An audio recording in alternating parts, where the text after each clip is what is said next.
Hi everybody, I'm here again with another video. Today is exactly 1 week away from Samhain, which some of you may not know, but I'll explain a bit later.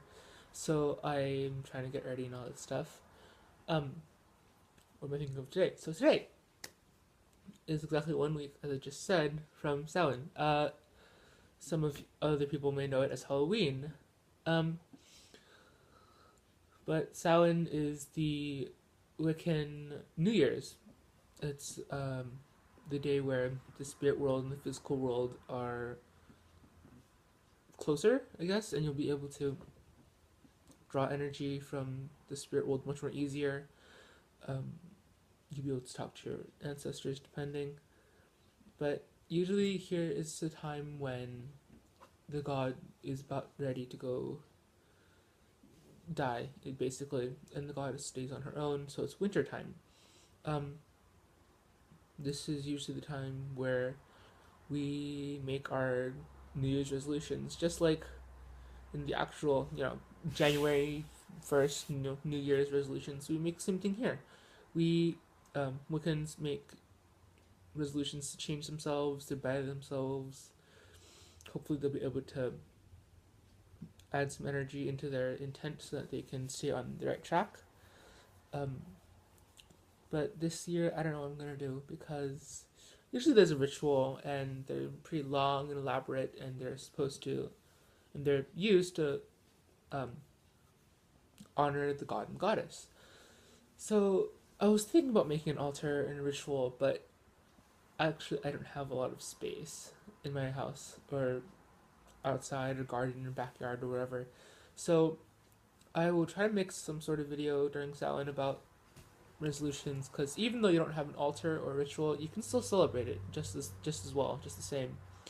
Um, but I want to talk a little bit about some of the things that you might want to stock up on later. Of course, these aren't really necessary. Um, you don't have to buy all these ingredients or whatever and whatnot. You can just find whatever works for you, maybe at school or workplace. You find a nice pen to use or something. Um, I guess I'll just talk about the accordances or the corresponding elements and such to each object.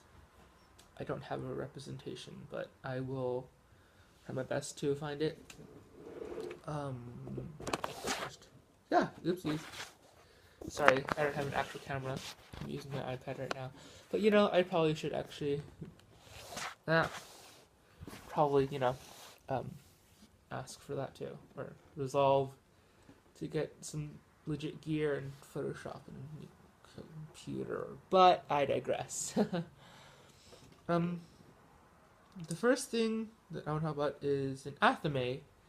An athame is usually a double-edged knife, and back in the old days, athames weren't sharp. They weren't metal. They were actually made of wood and usually dull, because they weren't supposed to be used as anything except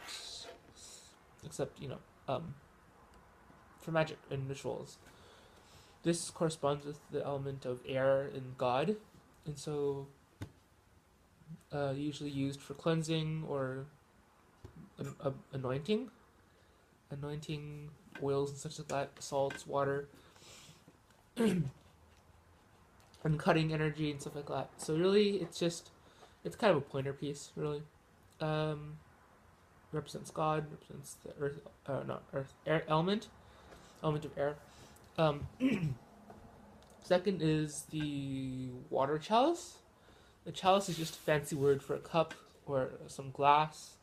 I mean, you don't have to buy expensive, like, ornate goddess ritual signs, gold chalice cup thingy. No, I mean, you can just have a special mug or a favorite mug or whatever that you like and just reserve it. Or just find a little glass, just anywhere, really. See, just the tools that are used in Wicca and witchcraft, I mean, they're pretty versatile. You don't have to be specific in anything, really. Just make sure you have something that represents them. So the chalice represents the water goddess, not the water goddess. It represents the elements of water and represents the goddess, right? Got it. Um, you should hold the water and put this put the chalice to the east. No, west, people. Um, what else is there? There's the wand. Actually, no. I'll start with that later. There's incense. Incense is the thing that burns and smells interesting, weird, funky. You get incense sticks and all of this good stuff. That represents the mind and air magic. So usually you would put that to the east, and it represents, I believe, the god and the goddess. I don't know. I'm still researching that, but because I don't know very much. But moving on, the next thing should be a pentagram or pentacle. Pentacle is the pentagram is the sacred what is it? Sacred symbol of Wicca. The 5-pointed star, with the circle on it is pentacle, and usually you can just buy these somewhere or find them, or carve them into, carve them into the anything really, or you can just draw it on a piece of paper, and this represents the protection and the elements of earth and the goddess, I believe, or yeah, goddess.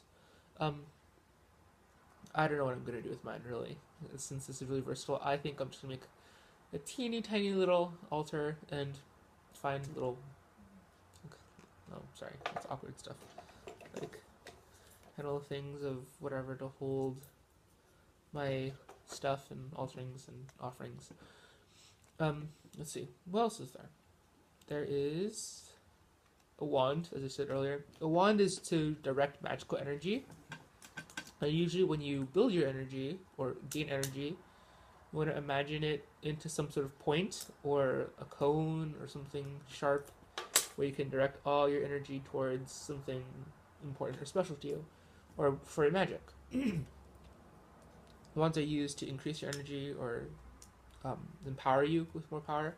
Represents fire and the god. Yeah. Which leads me to the candle, which is also fire, which should be left in the north? No. South. Yeah. I think south. I'll make another video when I have all the things set out if I try. But yeah, and usually fire represents, creativity, energy, represents God. Other things you might need: cauldron. Cauldron also represents water. Also represents the goddess's womb and fertility and creation. So that'd be really helpful. You don't need a giant pot or anything. It's just to hold anything you're using for magic, any whatever oils or anything you're using. I don't know about extras. Is there anything else you need? Not really. I don't think so. And optional things, right? Optional things you could have on your altar would be tarot cards. I really wanted a tarot deck, really wanted one, and I realized there's so many different kinds. So I'm like, what am I gonna get, right? But tarot cards are usually used for divination, as some of you might know. I think it's really good if you find tarot cards to communicate with others and predict your future and use it in your magical works. Let's see, there's a mirror. Most of these are for divination, so I'm thinking scrying, which is letting your conscious mind be quiet and your subconscious mind open, I guess. It's just where you kind of stare into a crystal ball and just watch, really contently until you get some sort of image. But I don't have a crystal ball, and I really would want one, but what else is there? There's a magic mirror, which is also for divination. Runes, also again divination, but runes are where did they come from? I want to say Nordic or some sort just Nordic, Celtic, whatever, Irish. I don't think Irish, but Upper European um, symbols that represent power. They're very old, and a lot of people use them. They have the symbols carved on rocks and such, and there's 24, 24 runes, and they all represent specific powers or emotions and stuff like that. You can use them too, and you can draw runes all over the place in order to give you certain abilities. Not abilities, that makes it sound too weird. Um, Blessings or protection or looking for the future. Anything else? I think there's another thing about wearing robes. You don't.